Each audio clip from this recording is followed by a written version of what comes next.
Hello, everybody. I do believe we're live. Let's go ahead and get that link out to you all.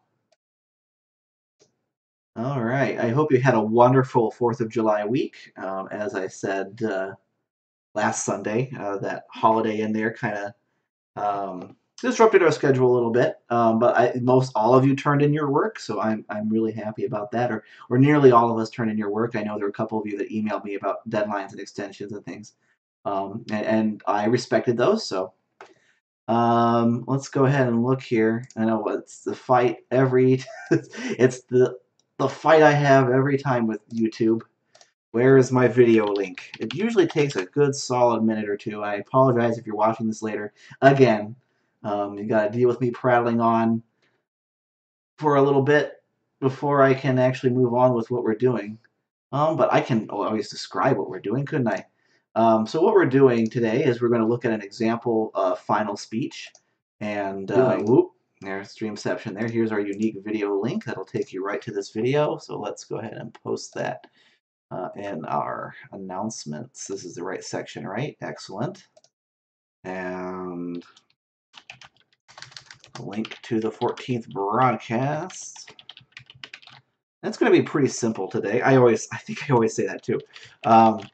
We are going to look at the rubric for what the speech is. It's in your book as the instructor's group speech. Now, obviously, this is not a group speech. So we adjusted the assignment a little bit. This is one of the differences between like a face-to-face course that's 16 weeks long and the 10-week online course. It takes a lot of effort to try to meet in the same place, especially when or try to compile the same video. I know that some other sections might try to do that, and I don't necessarily feel like the idea of having a video that's edited together with multiple other people. Okay, there's the email going out to all of you. That it really, the objectives for this speech mostly are to have a thoroughly researched speech using either the informative speaking order, or rather the informative speech organizational presentation, or the Monroe's motivated sequence slash also known as the persuasive presentation. Like you kind of have your choice between that. And that's kind of the goal of this particular speech, is to have either one of those organizational patterns plus the audience analysis component, where you have during your presentation you talk about the audience analysis and survey that you did. That's the that's the point of this assignment. So don't be taken aback that the evaluation form that I'll be using says group speech. We've adjusted it so that it makes sense for a solo person to do. And I'll talk about maybe some of the differences in the rubric. Well, I won't maybe talk about it. I will talk about it when we get there. In fact, let's go ahead and let's pull up Word. I just have a blank Word document today. Like I said, we're keeping it simple. Let's actually show you that blank Word document, though, so that you can see what I'm writing down. There you go. So after we do this, we're going to see an example. I'll explain how I grade it, and there we go. So I'm looking at, in my book, in my workbook rather, it's page 143. It's labeled Instructor's Evaluation Form, group speech. As you'll notice if you're flipping through your book, you'll also see an informative Instructor's Evaluation Form, group speech part 2. And that contains the stuff about individual delivery evaluation. There's also a peer evaluation part there. Again, obviously, we're not doing this with your classmates, so you don't have to worry about that. We just will discard that entire section there that says peer evaluation out of 10 points. Anyway, so let's go ahead and look at page 143. I'll go through it here on this blank Word document. So the first criteria that is worth talking about is your preparation, which again is your outline and with your references, i.e. the spoken citations that you have on your outline. Again, most of you, if not all of you at this point, have turned that in. So excellent there. And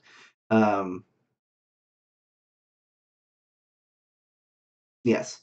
So I'm not sure what else I was going to say about that. I felt like I needed to say more. And then we have your introduction and attention getter. So I didn't even write anything down there. Introduction. And again, this is kind of the same boilerplate stuff you've had all summer. You have your attention getter, right? And that's where you build attention. You know, as you're starting a statistic, a story, maybe a reference to pop culture, that kind of thing. Again, you as a group have been doing this a wonderful job. So gain attention, build interest, right? That's kind of where you explain, you know, why should we be concerned about this? This meaning your topic, all right? Might be better if I enhance your viewing. There we go. So that's the other part. Again, each introduction has the 5 parts. This is just kind of review at this point. You state your thesis. All right. Again, if you're an informative speech, your thesis is going to be something like, you know, I want to inform you about whatever your topic is about. Establish your credibility. Again, doesn't have to be pretty fancy. You know, it can just say that I've been researching this topic, or I was interested in this topic, and now I've researched it more formally in terms of looking up resources and things. And I'm here to present to you and share what I found with you. That's a perfectly acceptable established credibility, especially for a classroom assignment like this. You want to preview your speech, preview your body. So that would again just list out. This list out the topic sentences for your main points. The reason why I'm saying topic sentences is because I had a student ask me about, you know, what exactly are our main points for, because I kind of went over it last time, the review of the argumentation model with the claim data warrant for the purposes of our argumentation fallacy discussion. And so the question that she asked was, you know, what exactly then is what we wrote down on the outline. And the answer is that if you're doing a persuasive speech, you would write out your claims, right? The statements you want your audience to believe. Those would be your main body points. So each claim would be a main body point. Underneath those main body points in a persuasive speech, you would have your data, which would be like a supporting point. You'd indent that. And your warrant would be another supporting point, which would be indented underneath that claim / topic sentence. If you're doing an informative speech, you know, it really is more like the topic sentences that you had in well, pretty much any English class that you've probably taken up to at this point. It's just the sentence that explains, you know, here's what I'm going to talk about now, and then you have a couple of details that flesh that out a little bit, that explain better what that is. You know, like if I was just doing an informative speech about penguins, I would, you know, be like, well, first thing I want to discuss is how they care for their young. And then underneath indented that would be the main point, the main bullet point, and then, you know, indented underneath that. As I was kind of going through your outlines, it doesn't seem like many of you were that confused, and if you were, I couldn't tell. You know, the student that asked me the question actually knew what was going on, and you likely do as well. But again, if you have a question, if you're wondering something, you got to email me, and I will make sure that you definitely know. Smooth transition to body. Again, this is where you kind of say something like, now to begin, or my first point is, all right, so that's what we're looking for there. It's very quick. It's not really anything special. Okay, so that would be your introduction. Those are the things I'm looking at. According to the rubric, this is 10 points. That might be useful to put on here. Next comes your body. This is out of 40 points. And this is the main bullet point here is either the effective use of Monroe's. This is the persuasive stuff, persuasive sequence, or a well-organized informative pattern. Okay, so basically, a well-organized informative pattern, if you remember from back in the beginning of the semester, is basically does your points follow the order that you previewed them in? So if they were giving a speech about penguins and the first thing you listed out here at the top is how they care for their young, then that should be your first main point once you get there. You wouldn't say, okay, they care for their young, they're flightless birds that swim, and they sometimes live on tropical islands, which is true, by the way. And then you start with, now begin my first main point is how they live on tropical islands. Oops, that's a little bit disorganized, a little bit jumbled because you kind of went out of order there. I know that's really kind of persnickety, but Again, that's why you write your introduction second, or rather not second necessarily, but you write it after you write your body, right? You write your body the way you want it to appear, and then you can go back and figure out how you preview your main points, right? So again, just kind of a reminder to do that. So either use one of those two types of organization. Again, if you use the Monroe's motivated sequence, you need to have a need, argument, and a satisfaction or plan solution type thing. And then explanation for why that really solves a problem, a need or a problem. Again, so you're following that kind of pattern. If you're using a persuasive speech, you kind of do have to go in this order with the need first, the solution next, and then how that solution is going to satisfy all the problems that you've outlined. The next couple of bullet points, honestly, are just kind of related to that. Is it clear that you have a main point or claim? Because it just says main points clear. Point supported with examples. Again, do you have data? And if you're doing an informative speech, do you have an example or do you have a quote that kind of illustrates or fleshes out what you're talking about? Now, here's where we get a little different. It says at least 10 citations and 8 cited sources. Again, refer back to our previous video where we talked about what those requirements were. Of course, like a doofus, I seem to have left my notes behind. That's why I'm so dodgy about this right now. I believe I knocked it down to 8 citations and 6 different sources, which means that you can double dip a few. You know what? Before I write that down, let me confirm that. We'll get to that in the later in the video, or if we don't, I'll update it here and I'll post this as an announcement so that we're absolutely clear. In any in any case, you know, way to start the broadcast without all my little notebook here. I don't know what I do with that. In any case, we'll look that up. I'll look that up later. Strong persuasive appeals. You want to have, if you're doing a persuasive speech, you do want to make sure that you have that kind of logical, emotional, and credibility element to it. Again, we kind of talked about that with that silly video with that guy trying to get pandas pistols. You know, obviously you would not be so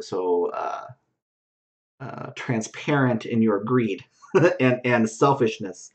But you would have some kind of logical reason why you want to do it. Maybe have some kind of emotional, you know, here's why it's important type point.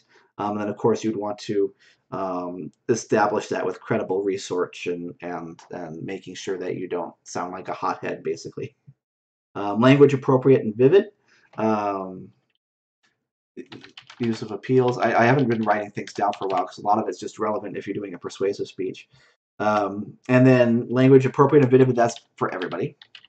Language apropos and vivid. So that means that you are trying to establish maybe an image in your audience's head about what you're talking about. Because remember, you don't have to have a visual aid for this speech. And we're going to have a video or we're going to have an example here where there is no visual aid used, just so that you can kind of see. I know a lot of people were kind of taken aback by the informative example with the little monitor in the background. A lot of you try to emulate that, and I really appreciate the effort that took. I mean, I was very impressed by that. So don't don't take that the wrong way. But we won't. You don't have to do that, and so I'm giving you a speech or a final speech example that doesn't include a visual aid, all right, so that you can kind of see how language choice itself can make a vivid image without necessarily relying on a picture. And then we have effective transitions. Again, so an effective transition is where you tell them what you told them and then tell them what you're going to tell them. So you review what you just said. I'm going to put that in caps. Again, as a group, a lot of you did this exactly the way you needed to do it on your last speech and really your last 2 speeches. So you're fine. Just keep doing it. And then tell them what's next. All right. So if I'm giving that same hypothetical penguin speech, I would say, you know, now that we've discussed how penguins care for their young, now we're going to discuss the habitats that they live in. Penguins can live in tropical islands, right? You kind of see that transition there. That's all you need for an effective transition. So just make sure you do that between each main point in your body. And that's it. That's the body of your speech. Again, the meat of your speech is this stuff, but there's not a whole lot here. So as long as you use an organized, informative pattern, or as long as you are using the right persuasive sequence, depending on what you're doing. And by the way, don't if you're doing a persuasive speech and you don't think you follow this pattern, um, go ahead and give it a quick once over. I'm willing to bet, just based on what I've seen, that you have done this. Like towards the beginning of your speeches and your outlines, I've noticed that you have a need in there. I've noticed that you've got a plan or some kind of call to action you want people to do, and I've noticed that you explain after you explain this. I've noticed that most of you explain this. Why it would be a good thing. So you probably did without thinking about it, and that's the nice thing about courses like this is that. I mean, I guess we'd have to need a scientific experiment, really, with the control group to determine this for sure. But a lot of students don't do this naturally, but when they do it once, like in that smaller persuasive speech assignment, this kind of becomes the way that you do persuasive speeches, and that's kind of nice. And I've seen that happen over the years, and I believe it's true for you guys. So good work there. Anyway, like I said, if you look at your outline, you probably see that you have all of these elements there, and they're probably even in this order. So you don't have to worry about it. But, go ahead and give it a once over. If you need to submit it again, go ahead and, submit it again. Might want to send me an email, though, because I think, at least for those of you who turned them in, I've looked at them. So you might want to say, hey, I've updated my submission since we last talked.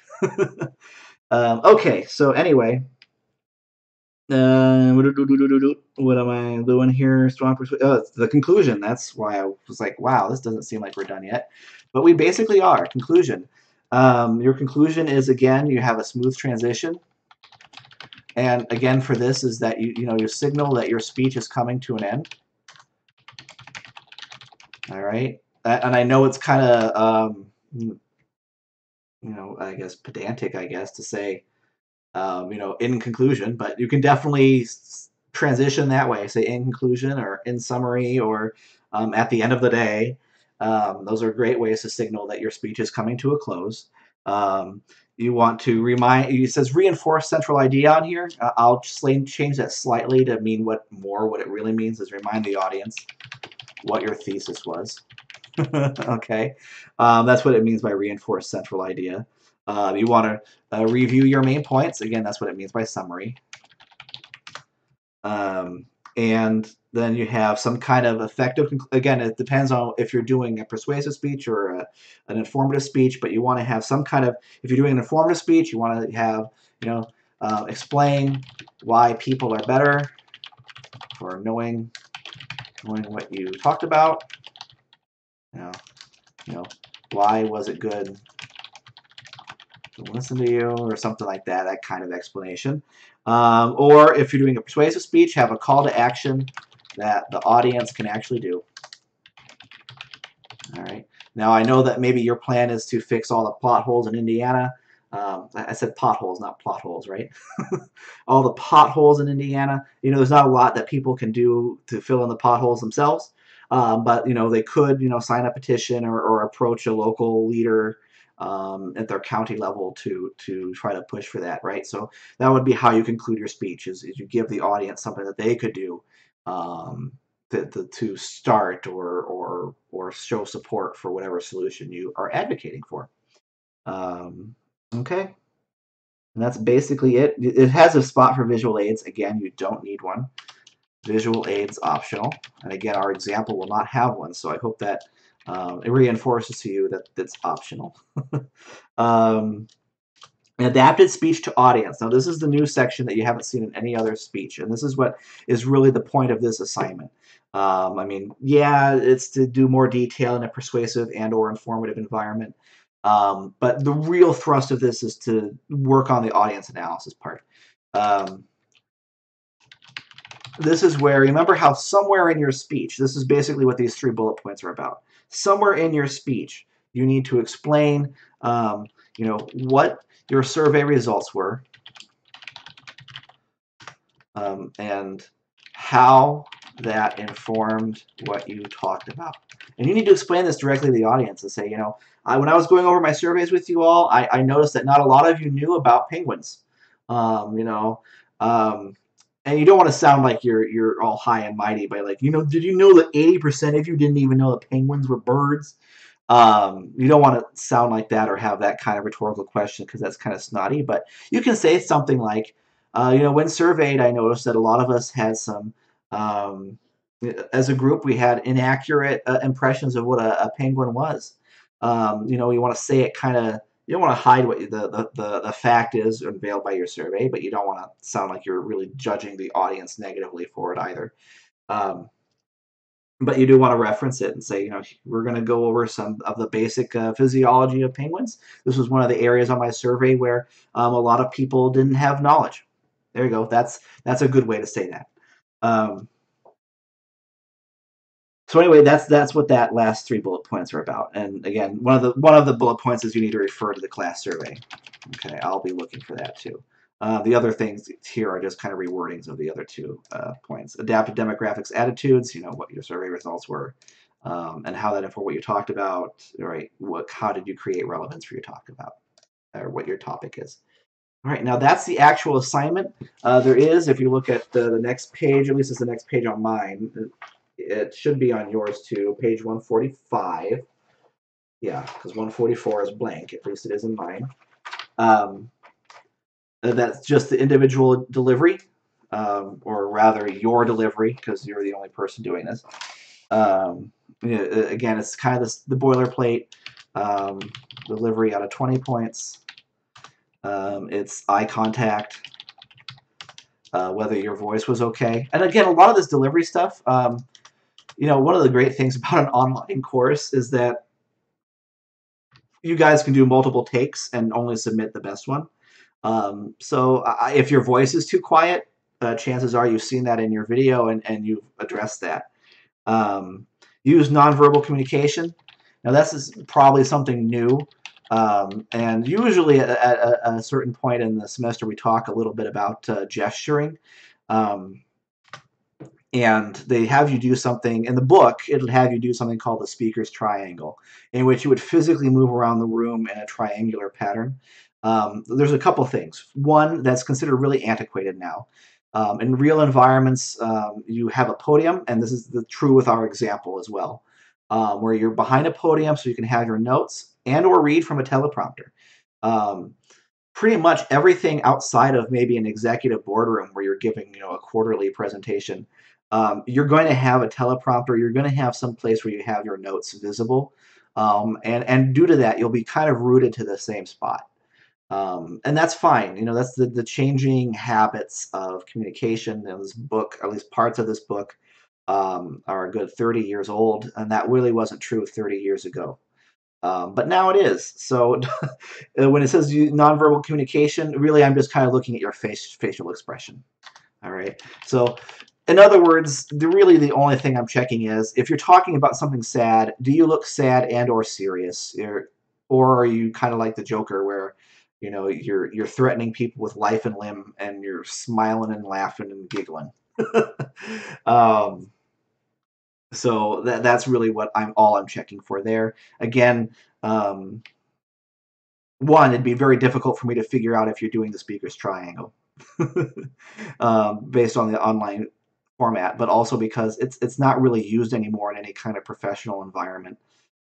You basically stay rooted to the same spot, or if you're in a different stage environment, you can't walk in a triangle for whatever reason because part of the triangle is that you walk forward towards the audience. Well, a lot of stages now, because of all the technology they need to have behind you for your projector and visual aids and stuff like that, there really isn't an option to walk towards the audience without getting off the stage and really walking towards them. So yeah, that's why that seems a little funky there is because it's part of the course that I really don't teach anymore, not even to the face-to-face section. I'd rather have you behind the podium with your notes available, like this example that we're going to watch. All right, so if you really want to go the extra mile and have a podium, go for it. But like I said, the way you've been doing it so far this semester, which is sitting in front of your camera, having your notes on some kind of other screen or device, that's perfectly okay. Don't adjust your, just again, make sure that your facial expressions emotionally appropriate, but don't that's it. Don't worry about anything else. Use notes effectively. Again, it should be clear that you have notes. I'm just going to write that in there. It should be clear that you are using notes. All right. Now, of course, you're not reading from the notes. You're not reading your speech word from word. That's an ineffective use of your notes. But it should be clear that at times, you know, that you kind of pause, you look off camera a little bit to consult your notes. Or again, a lot of that makes you look prepared. A lot of people have that stigma. I've ranted about this all summer, I think. A lot of people have that stigma that if I'm looking at notes, it means I'm not prepared because I don't really know what I'm going to say. It's really the opposite. As long as you're not like literally reading word for word what you're saying, you won't even look nervous. In fact, it looks the opposite. It looks like you have things ready to go, that you have specific things you want to say a particular way, and you've chosen that carefully, and you want to make sure that you get it right. Those are all very important cues to give your audience, right? That looks like a professional, prepared person giving a presentation. So again, it should be clear you're using notes. Just don't read from them word for word. Um, Again, if you need to read a whole sentence, then read a whole sentence. You shouldn't have your speech written out word for word. First of all, you should be using your outline, which is just one sentence per item. And again, yeah, don't worry about that. Consulting your notes actually looks like you're prepared, which is good.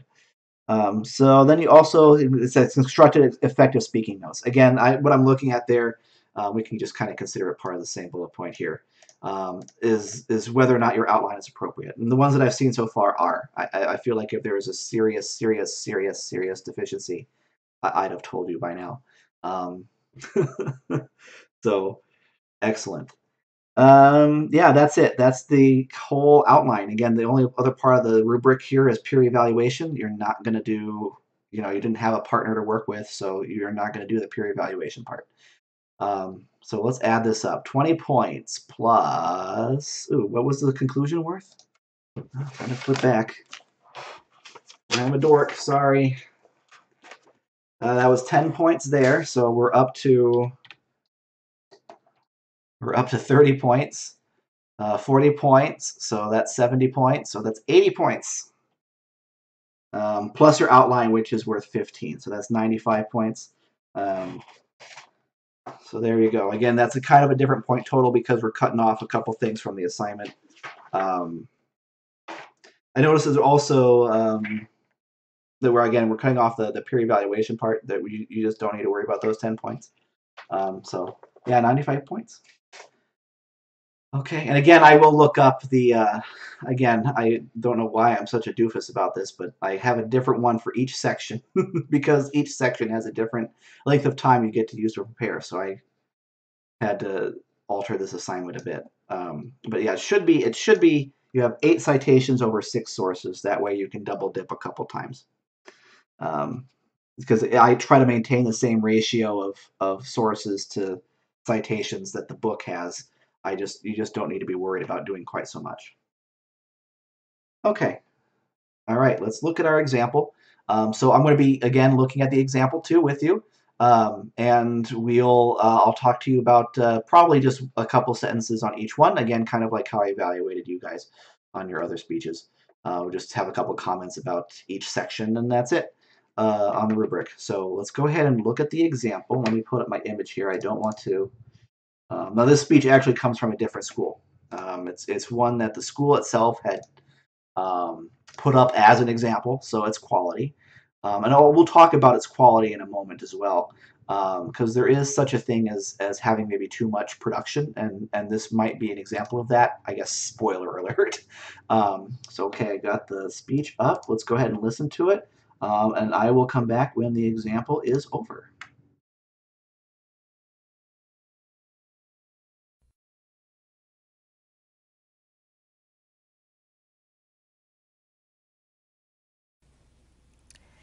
In Seattle, 9 young athletes gathered at the starting line of the 100-yard dash. At the gun, they all started off. Not exactly in a dash, but with the desire to run the race to the finish and win. All except one little boy, who stumbled on the asphalt, tumbled over a couple of times, and began to cry. The other runners heard the boy's cry, they stopped, they looked back, then they all went back to the boy's side. Every single one of them. One girl with Down syndrome kissed him and said, "This will make it better." Then all 9 linked arms and walked to the finish line, together.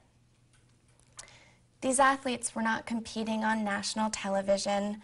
They were not sponsored or idolized, but they were given the opportunity to flourish under the glow of their own spotlight, to feel the brush of the ribbon cross their chests as they ran through their own finish line in their own Olympics, the Special Olympics. Founded in 1968, Special Olympics invited the world to let go of limiting views, unyielding prejudices, and ignorant misconceptions about people with cognitive disabilities, and to embrace the idea that they can be respected, valued, contributing members of society. Just think, one of the kids who ran through that finish line could have fallen into your arms, or maybe one day could be your own child. After working as a volunteer for the Special Olympics and doing additional research for this speech, I'd like to encourage you to become involved as a volunteer for the Special Olympics. We'll start by looking at the need for volunteers. According to the Special Olympics website, more than 1.3 million people participate in the Special Olympics around the world. Participants must be at least 8 years old and be identified as having a cognitive or intellectual disability. There are currently 200 Special Olympics programs running in over 150 countries. So as Special Olympics continues to grow, so does the need for volunteers. Here in Wisconsin, there are 10,000 athletes and 3,500 volunteer coaches. But because of all the individual attention required by Special Olympics athletes, there's always a need for more volunteer coaches, or for loads of other volunteers as well. Now you know the need for Special Olympics volunteers, so the question is, what can you do to help? The answer is, become a volunteer. The most obvious way to become a volunteer is to become a coach. Now you don't have to be a great athlete, you don't have to have any prior coaching experience. Special Olympics offers a general course on the principles of coaching in addition to a mentoring program in which the new coaches receive guidance from the experienced coaches. And if you don't want to be a coach, there's other ways to help out as well.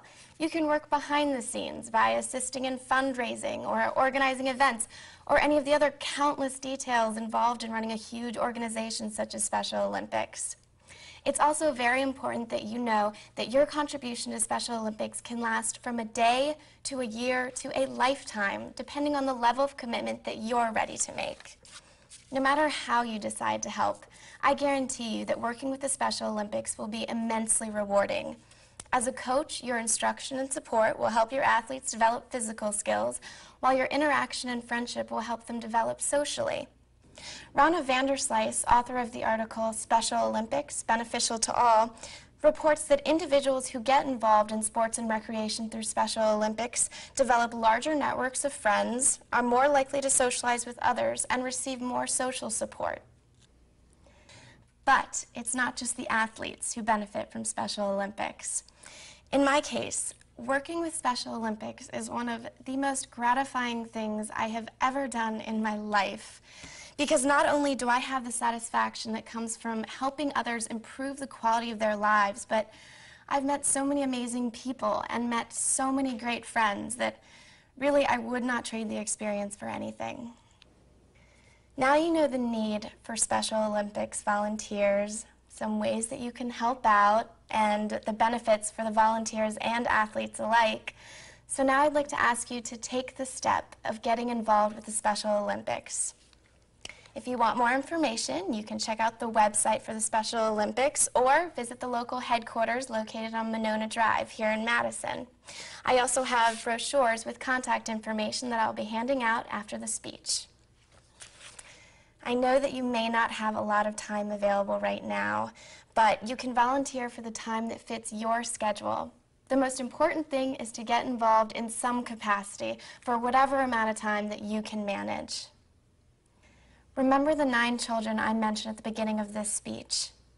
Think of their happiness and their support for one another. Think of how much they gained from running in that race. And think of how you can help others experience the same benefits as they strive to fulfill the motto of the Special Olympics. Let me win, but if I can't win, let me be brave in the attempt.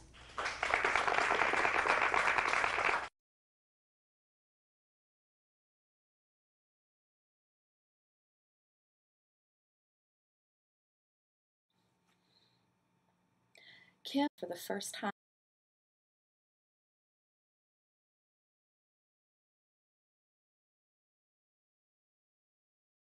Ah, there's that mute button. All right.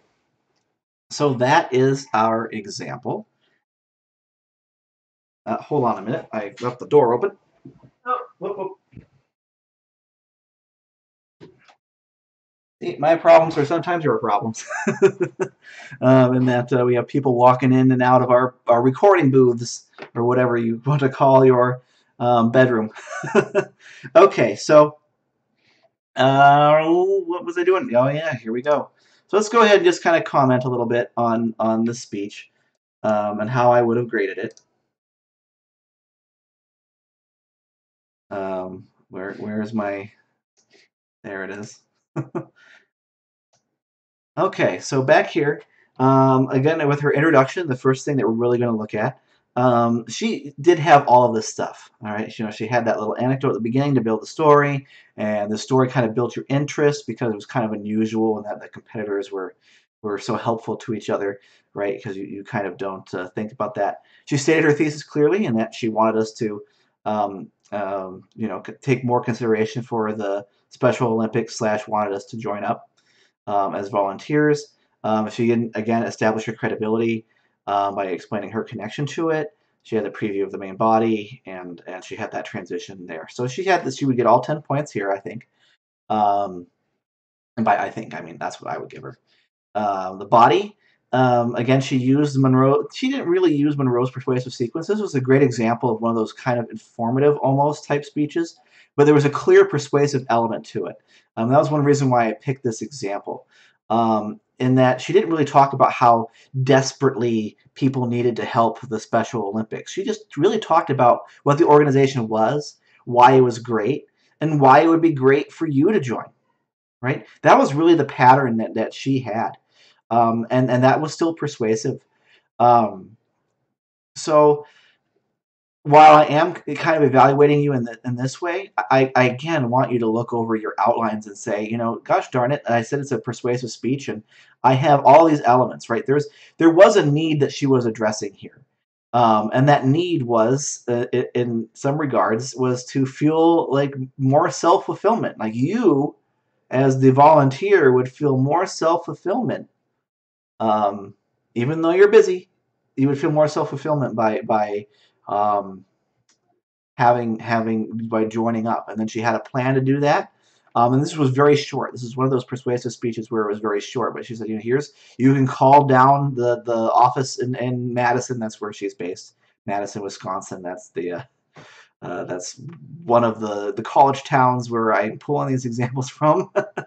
And it kind of had this explanation again why you would feel more self-fulfillment. So this part was really quick, but it was indeed there, and that's why, like, if you feel like you have a persuasive speech but you didn't organize it quote unquote correctly, you know, this is a good example for you because chances are, if you really look at it and think about it, you probably do have all of these elements present. Okay, and they did follow that order. You know, it was just wasn't part of the lion's share of her speech. Most of it was pretty informative in terms of what kind of content it was. So you don't need to necessarily beat your audience over the head with the need and the plan, is what I'm saying. Um, so again, I would give her pretty strong ratings on her body of her speech because she used different appeals. Again, it was kind of emotional. Remember when she was saying, you know, I want you to think about, and this also kind of goes with her language. I want you to think about how you would feel about this. Think about how you would feel about that. She was using that word again and again to kind of appeal to you emotionally. And using that same word again and again kind of made us, well, it made me think about it. Right? So she's told us what she wanted us to do, and she just kept using that same structure. We call that parallel structure where you use like the same few words to begin each sentence, and then there's like maybe a little bit different of an end to it. Another classic example is Martin Luther King Jr.'s "I Have a Dream" speech. Uh, Most of the speech actually doesn't go that way, and I mean it's all about that same idea, but there's only really like a couple minutes where he says, "I have a dream," blah blah blah. "I have a dream," yada yada. "I have a dream," right? Um, he was building to that using that other language, and so she did the same thing, right? She had a bunch of other stuff where she didn't talk about "I think," "I think," "I think," and then towards this like critical moment that she identified in her own speech, she used the same language over and over again. And you can definitely do that too. That's another way to make it vivid. Um, she also did a great job explaining painting a picture for us in terms of her words about the boy in the beginning who fell and was helped across by by his competitors. So that was really good. Um, Effective transitions, she followed that pattern exactly again. So again, that's kind of like a completion grade type thing. She did this pattern, she gets the credit. So again, I would probably give her, if I didn't give her perfect ratings, it would be near perfect. Um, Okay, so moving on to the conclusion. Again, she strongly signaled that her speech was coming to the end. She reminded us what it was that she really wanted us to do. She went over each of her main points. Explain why people are better knowing what you talk. So she talked about, again, think about how you would feel about this, think about that. That also kind of had this element to it, I would say. So she gets credit for that. Now, in this one, she did have visual aids, I guess, technically, in that she had those brochures, but we couldn't see what they were, and it wasn't intended for you to see what they were. You know, she said, "I'll pass these out after I'm done." Um, Again, that's kind of old school in terms of when you pass out visual aids. That's a question I'm asking in my face-to-face section. Like, if we want visual aids and we want it to be a brochure, when do we give it to the audience? And there's really no, there's only it has no right answer, but there's probably a slew of wrong ones. In other words, it kind of depends on what your goal for the visual aid is. If you want the visual aid, and I'm just kind of ranting about this in case you have an example in the future where you want to pass something out physically. If you want people to follow along, particularly because your message is complex, then doing it at the beginning of the speech is great because then they can kind of look down and follow along as you talk. Other times, it's impactful in the middle of your speech. Like if you're building up to this emotional crescendo, maybe you're talking about puppy mills, and you want people to feel the maximum hit of of how bad puppy mills are, then maybe distributing some photographs and having them being passed around by the audience members as you're talking about the abuses of puppy mills. So in other words, in the middle of your speech, that would be fine. And of course, if like in this example where she's like, I have a bunch of just summarized information that I'd like for you to enjoy, take with you, then at the end is perfectly fine as well. So again, the wrong answers are, if you're giving somebody something that kind of summarizes everything, that you probably should give them in the beginning of the speech unless they need it to follow along. In other words, so there's no right answer to it. It really just depends on what you want that visual aid to do, and again, it's kind of up to your best judgment as to what as to what it is. There's no real right answer to that. It's just a wrong answer in terms of I wouldn't distribute photographs of puppy mill abuses after I'm done speaking. That would be, I mean, I'm sure that would still have an emotional impact, but after you're done talking, it kind of loses its connection to what that part of the speech was because you've already gone over the solution at that point, right? Um, so in any case, so that's that. Again, I would probably give her full marks here. Well, and except for one thing, she didn't really talk Well, she did. I'm nuts. Uh, she kind of talked about what her audience knew. Not in quite the same way that I would have prefer that you talk about it again. I want you to talk about what your survey results were, how they inform what you're talking about, and then of course at some point just kind of refer to it, and you would do that, when you do these two things. Um, but she did reference what people think about the Special Olympics and things. So she did kind of show audience adaptation.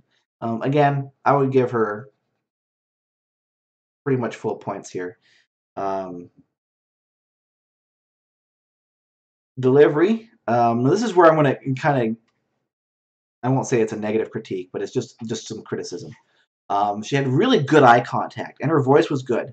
Um, and her nonverbal communication was good. Again, I chose this example because I think, at least of all the examples that I've shown or I've seen of speeches like this that don't include a visual aid, this was the best.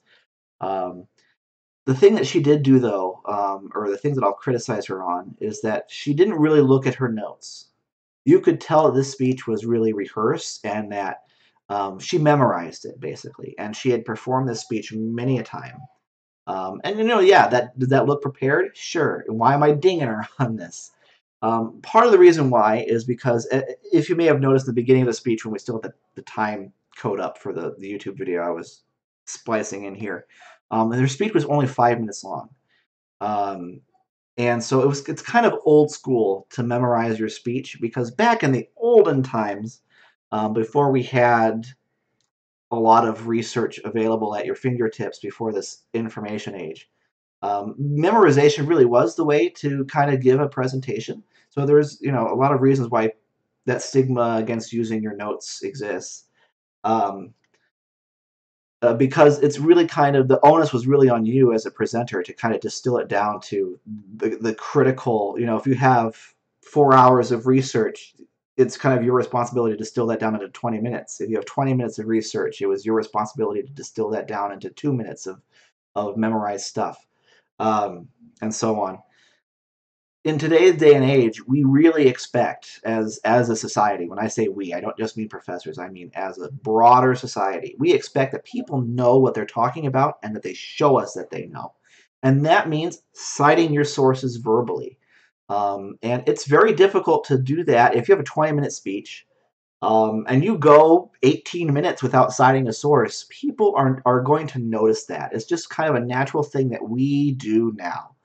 And so to train you to not do that, we have you look at your notes and have you read out these citations in a particular way, so that you can tell people where you got your information from. That you're not just making it up. That you can verify and validate the ideas that you're using.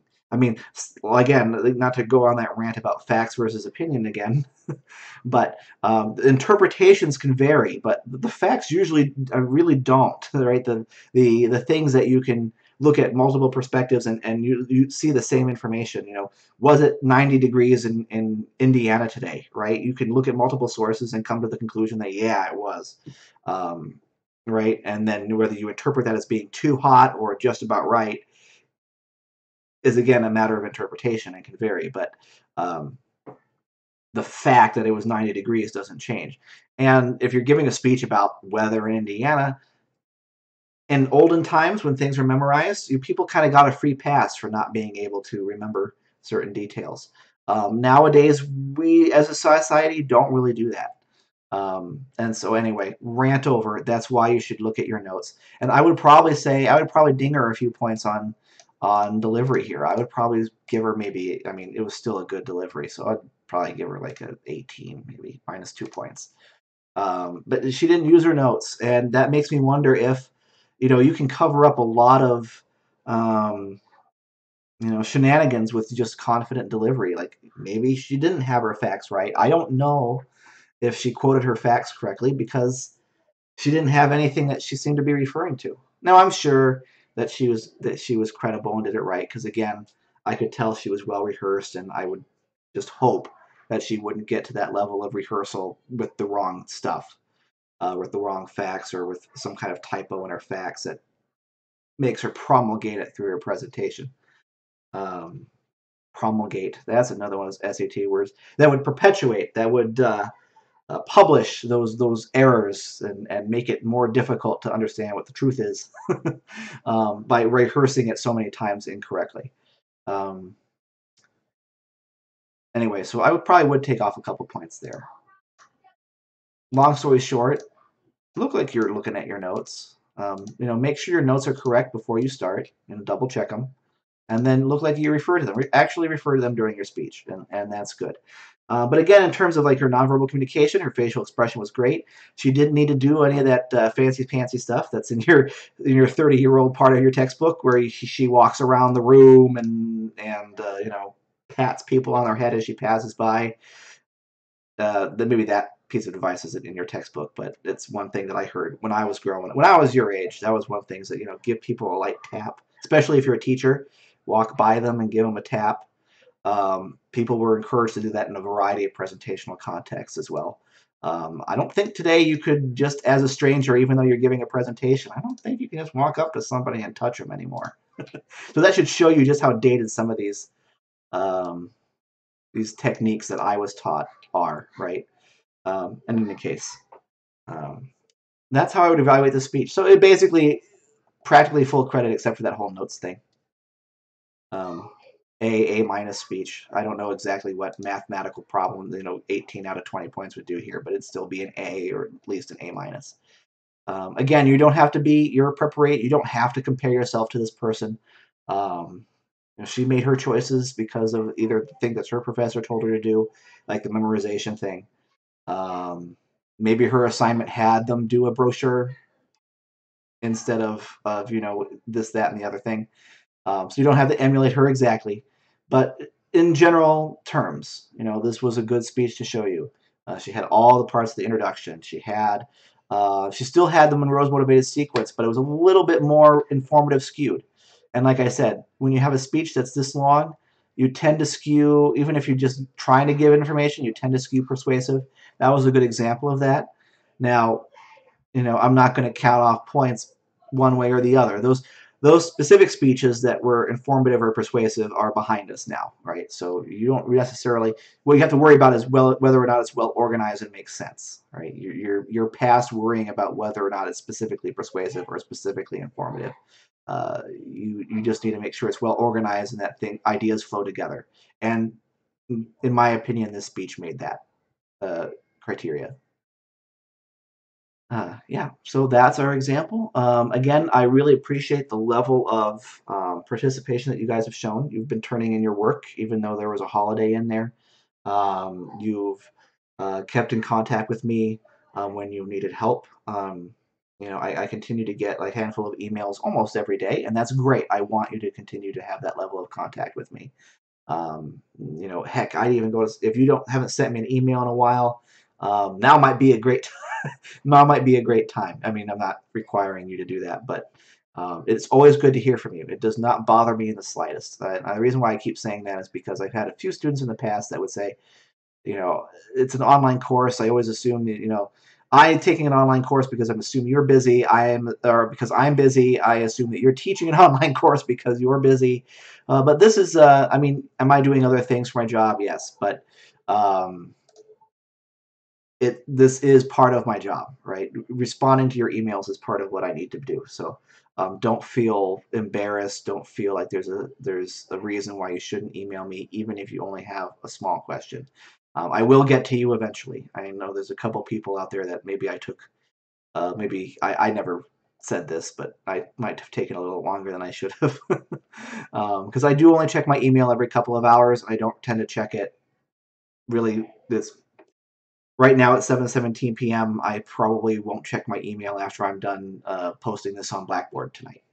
That's just kind of something I do. I don't check things quote unquote late at night, but I do check all of my stuff. You've been again. This section's been great. I've had Skype conversations with a lot of you as well. Anyway, you guys have been doing a good job. We're in a good position going into our last 2 weeks here, or a week and a half, I suppose it is. Um, so I'm really happy with that.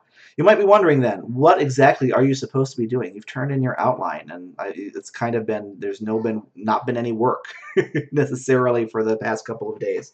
So what should you be doing? I think I think it's obvious. The next thing that you need to do is record your speech. My vision is that by Friday, whatever date that is, what is that? It would be the 12th, right? No, it'd be the 13th. Ooh, that's we're not superstitious in here. By Friday, July 13th, 2018, 11:59 p.m. Turn in your fully recorded final submission. Now, I do believe that I already have the assignment posted. So, and I might have to adjust the due date on that. But my intention is that by this time next week, you'll have this turned in. Um, if you need an extension, the really reasons why I'm doing that is because if you need an extension, we still have technically another 5, maybe it might be another 7 days. Maybe it is 2 weeks. Another 7 days until the class is over. One of the things that I've noticed sometimes is that I give people extensions throughout the semester, and then you have that final assignment. And I'm like, well, my grades are due by noon, in 2 days, so I need it when I asked for it. And I hate saying stuff like that. So we're going a little bit ahead of the game and having you turn it in about a week early. So that way, if you do need an extension, I have time to give it to you. You have time that you can take with it. And then the final week, we do have a final decompression assignment. I guess I shouldn't call it a final, but it's just a decompression assignment that more than anything, one of the goals for this class is to demonstrate that you have grown as a speaker. And the activity that we have to do won't really require, it will require writing, but not any heavy writing. It won't require any research. I'll go over it on the Wednesday video, so don't worry about it too much, but it's just a little assignment to kind of close out your semester and hopefully give you that warm fuzzy feeling that you've made personal progress. Um, and that's a great way to end a course, I would think. So anyway, your recorded speech due by Friday, July 13th, 2018, 11:59 p.m. End of the day. All right, and I'll post this up as an announcement as well so that you have it all in writing. You don't have to go through the video to find this. Okay, have a great conclusion to your weekend / beginning to your week whenever you're watching this. Have a good one.